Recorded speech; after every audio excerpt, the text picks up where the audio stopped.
Hi, this is Avinash Sharma और आज के सेशन में बात करेंगे SQL case statement. SQL case statement ये आपका इफ एल्स की तरह होता है, जैसे कि आपने किसी भी लैंग्वेज में किया होगा, तो जो आपका जिसको बोलते हैं कंडीशनल स्टेटमेंट। इसी तरह से आपका केस स्टेटमेंट सीक्वल में होता है। इसमें भी आप कंडीशन डिफाइन करेंगे और कंडीशन आपका इवेल्यूएट होगा और आपका ट्रू और फॉल्स के केस पर आपका वैल्यू को रिटर्न करेगा। अब डिफरेंस क्या होता है इफ एल्स में और केस स्टेटमेंट सीक्वल में? हम केस स्टेटमेंट को आपका इंसर्ट में, सेलेक्ट में, अपडेट में, डिलीट में, वेयर में, ऑर्डर बाय में यूज़ कर सकते हैं, जबकि इफ एल्स में ऐसा नहीं हो सकता है। दूसरा जो आपका मेजर डिफरेंस होता है, केस के साथ में आप मल्टीपल कंडीशन डिफाइन कर सकते हैं।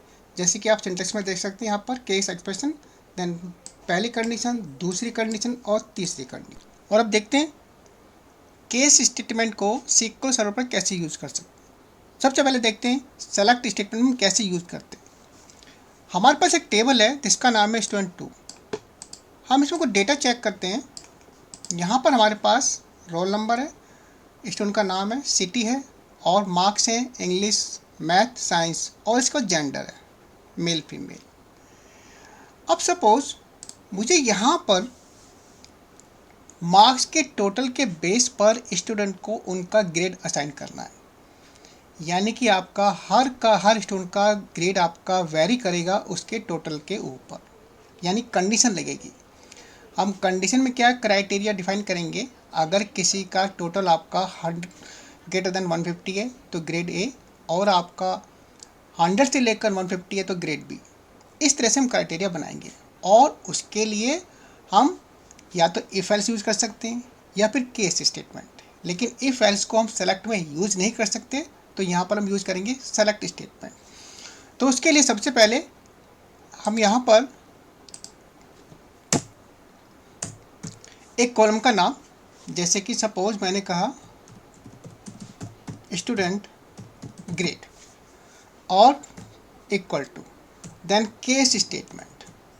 केस में आपका फिर उसके बाद आपकी कंडीशन कैसे स्टार्ट होगी? आपका वैन से, वैन। और हम किसके ऊपर कैलकुलेट कर रहे हैं? Total marks of 3 subjects. तो उसके लिए हम क्या करेंगे? यहाँ पर हमने लिखा English plus math plus then science, ये टोटल हो गया। और हमने कहा ग्रेटर देन 150, तो ये कंडीशन बन गई हमारी। कंडीशन बन गई यानी कि अगर आपका तीनों सब्जेक्ट का टोटल आपका 150 से ज़्यादा है तो हम लिखते हैं यहाँ पर देन से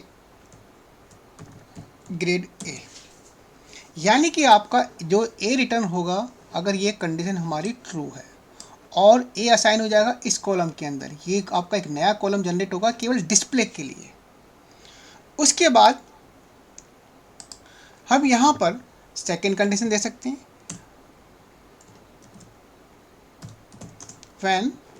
अब क्या करेंगे यहाँ पर 100 एंड एक और logical condition,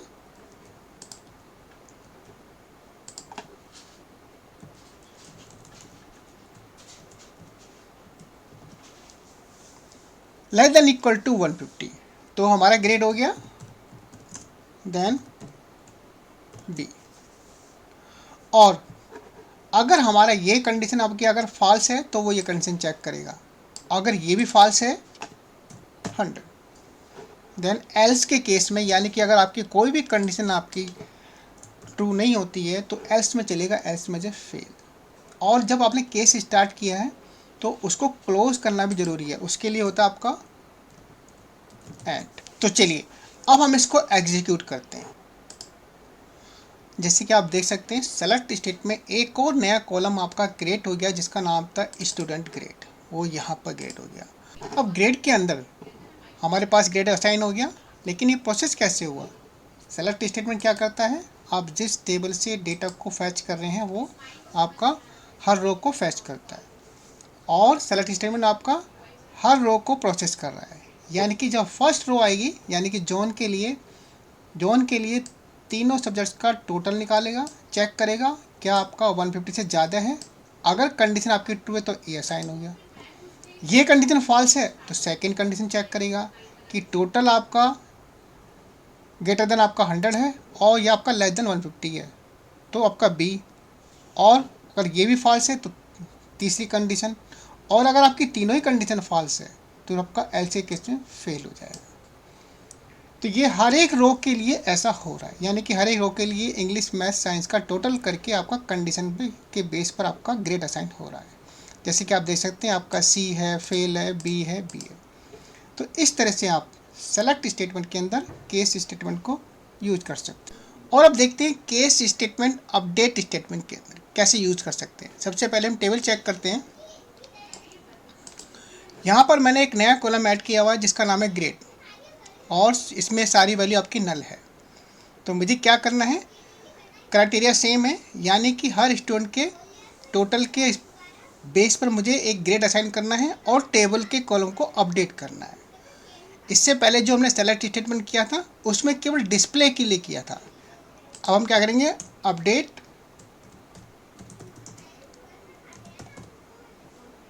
student to then set column का नाम और कंडीशन हमारी सेम रहेगी, यानी कि इसके आगे आप टाइप कर दीजिए यहाँ पर।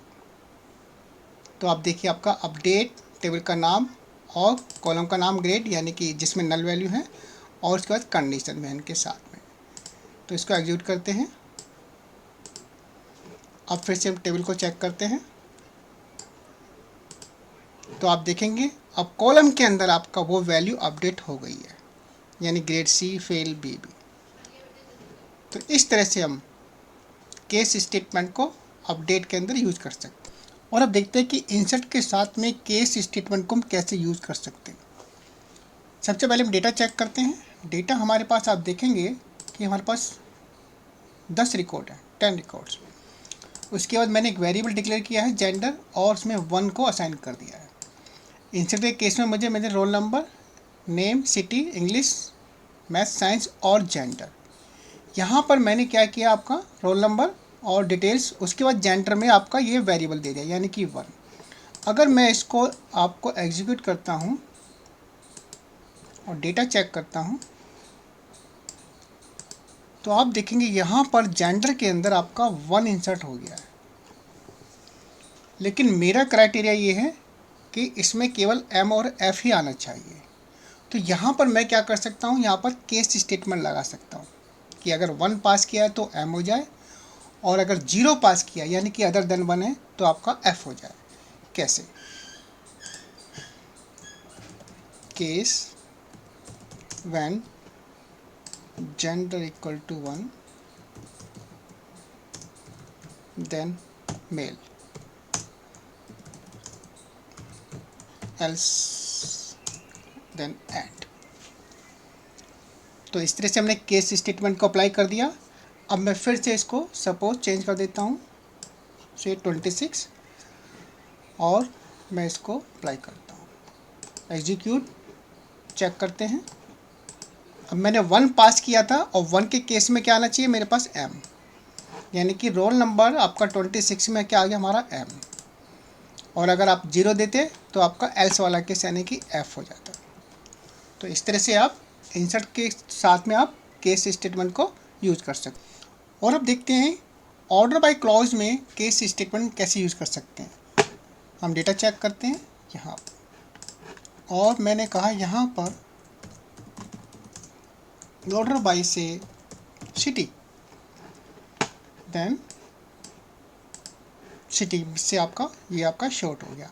लेकिन मुझे कंडीशन लगानी है। कंडीशन ये है कि मुझे जेंडर काउंट करने, अगर मेल काउंट आपका 5 से ज़्यादा है तो आपका सिटी पे आपका शॉर्ट हो जाए, अदरवाइज आपका स्टूडेंट नेम पर हो जाए।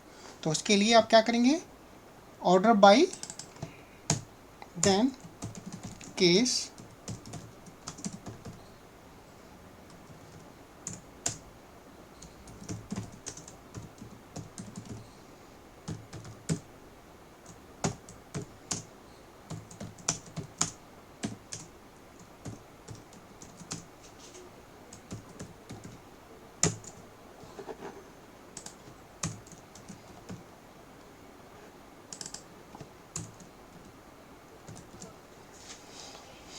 तो देखिए ऑर्डर बाय के अंदर हमने केस को अप्लाई किया हुआ है। यहाँ पर लिखा हुआ है कि अगर हम जेंडर को काउंट कर रहे हैं और जेंडर हमारा मेल, अगर मेल का काउंट हमारा ग्रेटर देन 3 है तो सिटी के ऊपर आपका शॉर्ट होता है, अदरवाइज आपका स्टूडेंट पर होता है।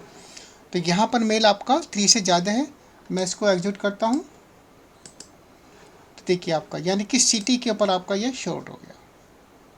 अब सपोज मैं यहाँ पर इसको मेल को सपोज 10 कर देता हूँ, तो उस केस में आपका मेल 10 से कम है, तो यानी कि स्टूडेंट पर आपका शॉर्ट हो जाएगा ये।